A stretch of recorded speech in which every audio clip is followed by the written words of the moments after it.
YS Vivekananda Reddy హత్య కేసులో మరో కీలకమైనటువంటి పరిణామం చోటు చేసుకుంది. వైఎస్ సునీతారెడ్డి వినతికి సుప్రీంకోర్టు అంగీకారం తెలియజేసినటువంటి నేపథ్యంలో అసలు ఈ కేసులో ఏం జరగబోతుంది అనేది ఓవరాల్గా మనం విశ్లేషణ చేసుకునేటువంటి ప్రయత్నం చేద్దాం. ప్రస్తుతం మనతో పాటు ఉన్నారు తెలుగుదేశం పార్టీ రాష్ట్ర అధికార ప్రతినిధి సూర్యదేవర లత గారితో మాట్లాడదాం. లత గారు నమస్తే. నమస్తే. వైఎస్ వివేకానందరెడ్డి హత్య కేసులో మరో కీలకమైనటువంటి పరిణామం చోటు చేసుకుంది. వైఎస్ సునీతారెడ్డి గారు ఇచ్చినటువంటి వినతి ఏదైతే ఉందో దాని మీద సుప్రీం అంగీకారం తెలియజేసింది. ఈ నేపథ్యంలో అసలు కేసులో ఏం జరగబోతుందంటే ఏం చెప్తారు? అంటే గజ్జలు ఉదయ్ కుమార్ అనే వ్యక్తి ఆ రోజున వివేకానందరెడ్డి గారు చనిపోయిన రోజు అదే ప్లేస్ లో ఉంటాం కానివ్వండి, అంటే అవినాష్ రెడ్డి గారికి ఆయనకి ఉన్న సంబంధం కానివ్వండి, ఇవన్నీ కూడా ఒక రకంగా ఆలోచించదగ్గవే.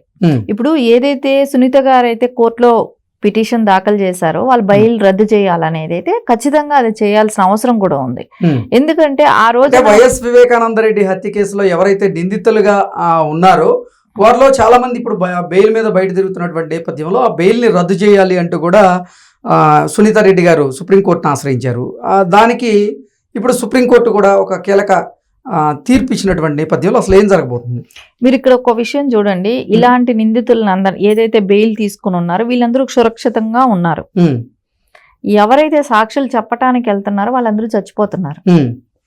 సాక్షి చెప్పటానికి వెళ్ళే వాళ్ళు అంటే మనం ఇప్పుడు చూసాం, రంగయ్య ఇలాంటి వ్యక్తులను కూడా మనం చూసాము. వీళ్ళందరూ కూడా ఎందుకు చచ్చిపోతున్నారు?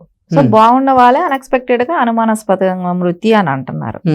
ఏంటి కారణం అంటే ఈ బెయిల్ మీద వీళ్ళందరూ బయట ఉన్నప్పుడు వాళ్ళని అందరినీ ఎలా చనిపోతున్నారు అనేది అయితే అందరికీ డౌట్ ఉంది. వీళ్ళ మటుకు హ్యాపీగా బెయిల్ మీద ఉంటున్నారు, బాగా తిరుగుతున్నారు, ఎంపీలుగా ఉంటున్నారు, బిజినెస్ మ్యాన్లుగా ఉంటున్నారు, వీళ్ళ పనులు వీళ్ళకి రొటీన్ వర్క్ నడిచిపోతుంది.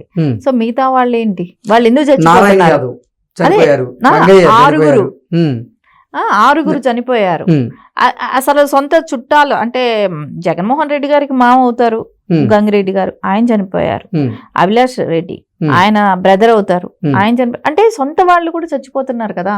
అంటే ఎక్కడో జరుగుతుంది. వీళ్ళకందరికి బెయిల్ ఇవ్వటం అనేది ఫస్ట్ ఇన్ని రోజులు అంటే కేసు యాక్చువల్లీ క్రిమినల్ కేసు 6 సంవత్సరాలు అయిపోతుంది. ఇంతవరకు అది కూడా కాకుండా నార్మల్ పర్సన్ కూడా కాదు, ఆయన ఒక మినిస్టర్ గా చేసిన వ్యక్తి వివేకానందరెడ్డి గారు, గతంలో ఒక మాజీ సీఎం బ్రదరు, జిల్లాకి ఎంపీలుగా చేసిన వ్యక్తి, ఎమ్మెల్సీగా కూడా చేశారు. ఇన్ని చేసిన వ్యక్తి ఆ రకంగా అన్ఎక్స్పెక్టెడ్ గా అలా అన్ఎక్స్పెక్టెడ్ గా కాదు వాంటెడ్లీ ఎవరో చంపారు కదా. ఆ చంపిన దాన్ని కూడా ఒక్క విచిత్రం అయిందంటే వీళ్ళు బ్లడ్ తుడిచేసే చోట వీళ్ళే ఉన్నారు, అవినాష్ రెడ్డి గారు ఉన్నారు, ఉదయ్ కుమార్ రెడ్డి ఉన్నారు, మళ్ళా తర్వాత కుట్లు డ్రెస్సింగ్ చేసే దగ్గర వీళ్ళే ఉన్నారు. వీళ్ళే సాక్షి పేపర్కి చెప్పారని అది విజయసాయి రెడ్డి గారు కూడా చెప్పారు, అవినాష్ రెడ్డి గారే చెప్పారు అది గుండెపోటు అని చెప్పి అని. సో దానికి సాక్ష్యం ఉన్నారు. విజయసాయి రెడ్డి గారు ఓపెన్ గా చెప్పినప్పుడు కోర్టుకు వెళ్ళి చెప్పడానికి ఆయన ఇంకా పెద్ద కష్టం కాకపోవచ్చు. అది ఆ విషయం ఎందుకు చెప్పాల్సి వచ్చింది? ఎందుకంటే దగ్గరగా స్పాట్ లో మనిషిని చూసినప్పుడు ఎవరికైనా అర్థమైపోయేది ఆయన అబద్ధం ఎందుకు చెప్పాడు, ఎవరిని కప్పిపుచ్చటానికి చెప్పారు అవినాష్ రెడ్డి గారు అనేది ఇక్కడ. సో ఆయనకి ఎందుకు భయం? ఇప్పుడు హత్య జరిగినప్పుడు హత్యని చెప్పొచ్చు కదా, ఆయన ఎందుకు గుండెపోటుగా చెప్పారు, బ్లడ్ మరకలు ఎందుకు తుడిపిచ్చేశారు, ఇవన్నీ ఇన్వెస్టిగేషన్ కి ఎందుకు కోఆపరేట్ చేయట్లేదు అన్నప్పుడైతే ఎవరికైనా ఉదయ్ కిరణ్ కానివ్వండి, అవినాష్ రెడ్డి గారికి కానివ్వండి, ఇన్ని రోజులు కూడా బెయిల్ మీద ఉండటం, వాళ్ళు ఎంక్వైరీకి ఎప్పుడు కూడా కోఆపరేట్ చేయకపోవటం, ఇవన్నీ అనుమానాస్పదంగానే అనిపిస్తుంది కదా. అది కూడా కాకుండా ఆయన హత్య జరిగే టైంలో అవినాష్ రెడ్డి గారు, ఉదయ్ కుమార్ రెడ్డి గారు ఒకే చోటు ఉన్నారు. మొత్తం ఫోన్ ట్యాపింగ్ అన్ని చూస్తే లొకేషన్ అంతా కూడా అవినాష్ రెడ్డి ఇంటి దగ్గరే దొరికాయి. ఓకే, అంటే ఇప్పుడు వైఎస్ సునీతారెడ్డి గారి వినతికి సుప్రీం అంగీకారం తెలిపిన నేపథ్యంలో ఇప్పుడు ఈ కేసు అవినాష్ రెడ్డి మెడకి చుట్టుకోబోతుందా అంటే ఏం చెప్తారు? ఖచ్చితంగా ఇది అవినాష్ రెడ్డి గారికి కూడా ఇంక్లూడ్ చేసే వేశారు. సో ఆయన కూడా నెక్స్ట్ ఆయన కూడా వెళ్లాల్సిందే. ఇప్పుడు ఫస్ట్ ఉదయ్ కుమార్ ఏమైనా రోజులు తేడా అవ్వచ్చు, అంతేగాని అవినాష్ రెడ్డి గారికి కూడా ఇది ఖచ్చితంగా ఇది ఉంది. ఎందుకంటే గతంలో నుంచి సేవ్ చేసుకుంటా వస్తున్నారు కదా. సో ఆయనే మళ్ళీ ఆయన ఇంటి దగ్గర నుంచి ఏదైతే అవినాష్ రెడ్డి ఇంటి దగ్గర ఫోన్ నుంచి ప్యాలెస్ కి వెళ్ళింది, తాడేపల్లి ప్యాలెస్ కి ఫోన్ వెళ్ళింది అనేదైతే నిజమే కదా. అది కూడా సాక్షాత్తు వివేకానంద రెడ్డి గారి డాటరు సునీత గారు ఆవిడ చెప్పారు కదా. అంటే ఆవిడ మొత్తం ప్రెస్ మీట్లో మొత్తం ఏ టైంలో ఎవరెవరికి ఫోన్లు వెళ్ళాయి ఆయన్ని అక్కడ నాకు అనిపిస్తుంది మేబీ వాళ్ళు అక్కడ చంపుతున్నది లైవ్లో కూడా పెట్టారో ఏమో, ఎవరు చూసుకున్నారేమో, అలాంటిది కూడా జరుగుండొచ్చు. ఆయన లెటర్ రాసింది కూడా దాచిపెట్టాల్సిన అవసరం ఏంటి, మళ్ళా కొద్దిసేపటికి లెటర్ రావడం ఏంటి? ఎవరైనా ఇప్పుడు చనిపోయే వ్యక్తి లెటర్ రాస్తున్నాడంటే నమ్మదగ్గగా ఉందా? ఇప్పుడు ఆయన నరుకుతూ కొట్టుతూ చంపుతూ ఉన్నప్పుడు ఆయన లెటర్ రాశారు అని చెప్పారు, ఆ లెటర్ నమ్మేదగ్గగా ఉందా? ఆయన అది కూడా ఒక డ్రైవర్ వచ్చి అంత ధైర్యంగా నరుకుతుంటే లెటర్ రాస్తా ఉంటే ఇంకా నరుకుతారు కదా. ఇప్పుడు లెటర్ రాస్తే వేసి తర్వాత నేను చంపుతానని చెప్తాడు ఒక డ్రైవర్. సో ఇన్ని రకాల అనుమానాలు అందరికీ ఓపెన్ గా ప్రజలకు తెలుస్తుంది. ఇది ఎట్లా జరిగింది, ఎవరు చేయించుంటారు, ఎందుకోసం జరిగింది అనేది ఓపెన్ గా ప్రజలందరికీ తెలుస్తూనే ఉంది.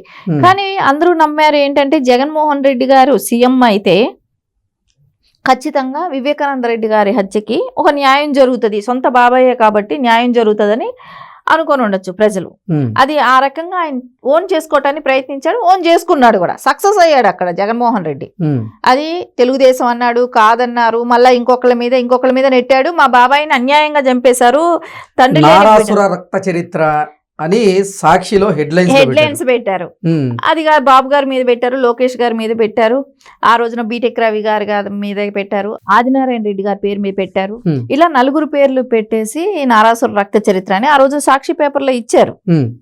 సరే ఇవన్నీ జరిగిన తర్వాత కూడా ఎందుకు బాబాయ్ హత్యని 5 సంవత్సరాలు సీఎంగా ఉన్నా కూడా ఎందుకు ఇది జరగలేదు, ఈ కేసు ముందుకు ఎందుకు వెళ్ళలేదు అని అన్నప్పుడు ప్రజల్లో ఆ టైంలో నమ్మారు. అంటే అది టీడీపీ దగ్గర నుంచి కాదు, కాకపోతే ఎవరో చేశారనే దానికి వచ్చింది, ఒక కొలిక్కి వచ్చింది. కానీ అది తెలుసుకునే బాధ్యత ఒక తండ్రిగా ఉంటుంది. ఒక తండ్రికి జరిగిన అంటే చిన్నాన్న అంటే మీన్స్ తండ్రి లెక్క. అంటే ఒక బాబాయికి ఇట్లా హత్య జరిగింది కాబట్టి జగన్మోహన్ రెడ్డికి అది కనిపెట్టగలుగుతాడు, దాని మీద శిక్ష ఎవరికైతే చేస్తారో, ఎవరైతే హత్య చేస్తారో వాళ్ళని మీద కేసులు పెట్టి వాళ్ళకి తగు న్యాయం అయితే చేస్తారు బాబాయ్ హత్యకి అని అనుకున్నారు. కానీ అది ఎక్కడా జరగలేదు. ఎందుకు జరగలేదు? దొంగలే ఆయన చుట్టూ ఉన్నారు, చేయించిన వాళ్లే అక్కడే తిరుగుతున్నారు, ఆయన పక్కన పెట్టుకుని ఆయన ప్రెస్ మీట్లు పెట్టాడు అనేది ఆ తర్వాత కదా జనానికి తెలిసింది. అంటే ఈ కేసులో దొంగలే దొంగ అని అరుస్తున్నారంటారా? ఖచ్చితంగా దొంగే దొంగలయ్యారు. దొంగ అని ఎవరైతే అరిచారో వాళ్ళే దొంగలైపోయారు ఇక్కడ. అందుకని ఇప్పుడు అది టైం పట్టింది, ఓపెన్ అయిపోయింది, తెలిసిపోయింది.